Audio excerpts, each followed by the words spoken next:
Al-Quran menggambarkan seseorang disebut sebagai manusia bila setidaknya terpenuhi 3 bagian, 3 elemen dalam dirinya. Saya mohon maaf sekali lagi ya, Anda lebih tahu tentang tubuh manusia. Ya seperti apa anatomi tubuhnya, tapi ini ada sesuatu yang lebih dahsyat lagi. Ya, saya ambil peta dulu.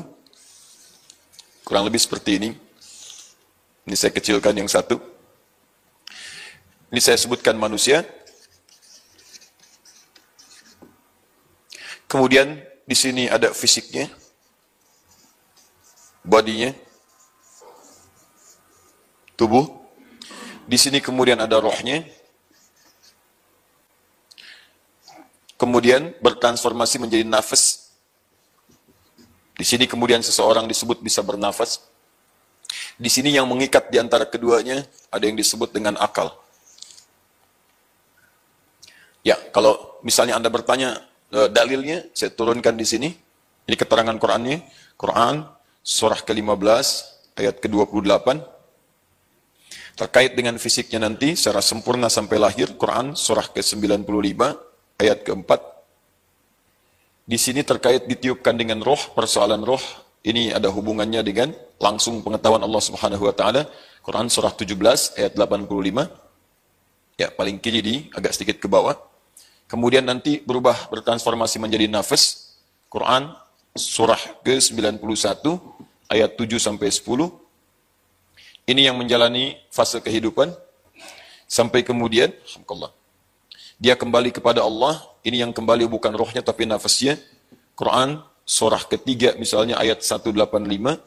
Kemudian cara kembalinya misal contoh Quran surah ke-89 ayat 27 sampai dengan ayat 30. Ya, diikat kemudian dengan akal. Penyebutan akal pertama dalam Al-Quran, Quran surah kedua ayat ke-44. Turunan fungsinya ditemukan misalnya di Quran, kita ambil surah 96 ayat 1 untuk mengasah lebih dalam lagi di Quran surah 9 ayat 122. Oke. Ya, kita agak pelan-pelan. Al-Quran menggambarkan seseorang disebut sebagai manusia bila setidaknya terpenuhi 3 bagian, 3 elemen dalam dirinya. 1, ada fisiknya, tubuhnya, ini bagian luarnya. Yang kedua, ada rohnya, bagian dalamnya, inti kehidupannya. Dan yang ketiga, ada akalnya, yang mengikat antara hubungan roh dengan fisik bagian luar. Nanti saya terangkan lebih jauh ketika kita berbicara tentang fungsi fisik dan fungsi roh. Jadi kalau 3 ini salah satunya tidak ada, maka dia tidak disebut dengan manusia. Misal, fisiknya tidak ada, yang ada cuma rohnya saja. Maka ini gentayangan. Ya, sate 200 tusuk gitu ya. Ini ya persoalannya, tidak ada. Kalau kemudian ini rohnya tidak ada, cuma ada fisik saja, maka ini yang disebut dengan seorang yang wafat. Cuma jasad berubah jadi jenazah. Ya, asalnya mayit kalau diangkat ke keranda maka jadi jenazah. Ya, tolong bedakan ya, ada mayit, ada jenazah, itu beda. Kalau mayitun, misal Quran surah 39 ayat ke-30, paling kiri sebelah bawah di mushaf. Innaka mayyitun, Anda itu pasti akan wafat. Kalau ada tasydidnya, itu artinya seorang yang akan wafat. Di setiap punya jiwa itu pasti akan meninggal. Ya, kullu nafsin dha'iqatul maut, Quran surah 3 ayat 185. Ketika seseorang akan wafat, maka disebut oleh Al-Quran dengan mayyit, ada tasydidnya begini. Ya. Kalau ini diambil, kemudian menjadi sukun, diambil nih, tarik nafasnya. Ya. Tinggal sukun aja, bulatan begini. Bulat, mayitun. Ya, kalau sudah mayit berarti sudah wafat orangnya. Ya, sudah meninggal dunia. Dia begitu diambil, wafat, meninggal. Nah, kalau kemudian kita proses dengan kita kafani, dimandikan sebelumnya, kafani, disolatkan, dimasukkan ke keranda, akan diangkat, maka namanya dirubah jadi jenazah namanya. Jadi jenazah itu yang sudah siap diantarkan ke kuburnya. Ya, kalau tidak ada rohnya, maka dia mayit. Kalau masih ada rohnya, maka mayit. Kalau sudah kemudian diproses, maka jadi jenazah. Nah, kalau dia ada roh, kemudian ada fisik, tapi tidak ada akalnya, maka itu yang disebut dengan hewan. Itulah binatang. Ya, perbedaan antara binatang dengan manusia, salah satunya adalah, yang paling penting, manusia diberikan akal oleh Allah, hewan tidak diberikan akal.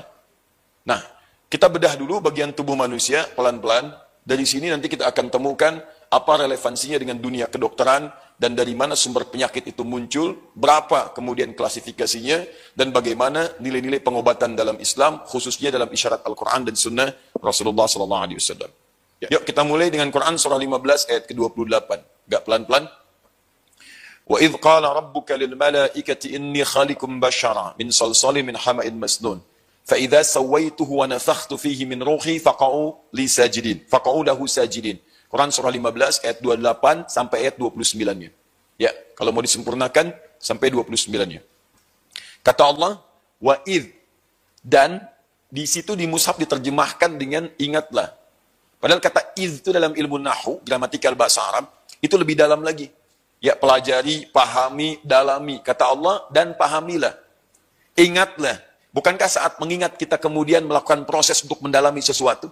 Dan menghadirkannya di kekinian saat dibutuhkan? Ketika saya tanyakan, coba ingat-ingat. Kemarin jam 7 ada di mana? Bukankah Anda kemudian melakukan penelusuran yang sangat dalam? Cari lagi ke dalam otak yang paling dalam untuk dimunculkan memori itu dan disampaikan kekinian. Nah, kalau ada kata iz dalam Quran, itu artinya, coba dalami, pahami, pelajari. Ya, idh qala rabbuka lil malaika, ketika Allah Rabbu menyampaikan pada para malaikat. Ingat, kalau ada informasi di Quran, sifatnya disampaikan ke malaikat terlebih dahulu, berarti informasi ini mengandung satu unsur yang sangat dahsyat, sangat penting dan perkara yang tidak biasa. Seakan-akan Allah ingin menyampaikan bahwa, penciptaan manusia itu nggak main-main. Ini makhluknya dahsyat. Ini penciptaan yang tidak biasa. Ada sesuatu yang sangat kompleks, saking luar biasanya, jangankan manusia kita, malaikat pun perlu tahu, kata Allah, bahwa ini makhluk, ketika saya ciptakan, bukan malaikat, bukan jin, tapi makhluk yang sangat istimewa, yang berbeda dengan makhluk sebelumnya yang telah diciptakan. Di sebelumnya ada malaikat, sebelumnya ada jin. Makanya kalau buka Anda ayat 27-nya, itu sebelumnya jin dulu. Wal janna khalaqnahu min qablu min nari samum. Jin kami ciptakan sebelum manusia. Jadi ada jin, sudah ada malaikat sebelumnya. Yang ini istimewa. Nah, yang paling menarik kata Allah, disebut dengan bashar, manusia. 35 kali disebutkan kata ini dalam Al-Quran. Tadi malam saya sebutkan, ya, dalam kajian tadi malam, manusia punya 5 nama di Quran. Kalau menunjuk pada nafsunya, berarti disebut dengan bashar. 35 kali disebutkan di Quran. Kalau menunjuk pada sifat lemah lembutnya, disebut dengan ins. 18 kali disebutkan di Quran. Kalau menunjuk pada aktivitasnya, dari bangun tidur sampai tidur lagi, apa yang harus ia kerjakan, apa yang ia rencanakan, seperti apa gambaran aktivitasnya, maka disebut dengan insan. 65 kali disebutkan dalam Al-Quran, di 43 surah berbeda. Kalau menunjuk pada asal keturunannya, yang tersambung pada Nabi Adam, kalau diurutkan DNA-nya terus sampai ke atas, genetiknya tersambung ke Adam. Tidak ada yang ke hewan. Jadi kalau Charles Darwin mengatakan manusia berasal dari monyet, ya sampaikan aja kalau Anda dari monyet, silahkan, jangan bawa-bawa kita. Gitu ya. Nah, itu disebut dengan Bani Adam, 7 kali disebutkan dalam Quran. Kadang yang kelima disebutkan dengan nas, untuk menunjuk pada sifat sosialnya, bahwa tidak ada orang yang bisa hidup sendiri. Dokter pun mustahil jadi dokter kalau nggak ada pasiennya.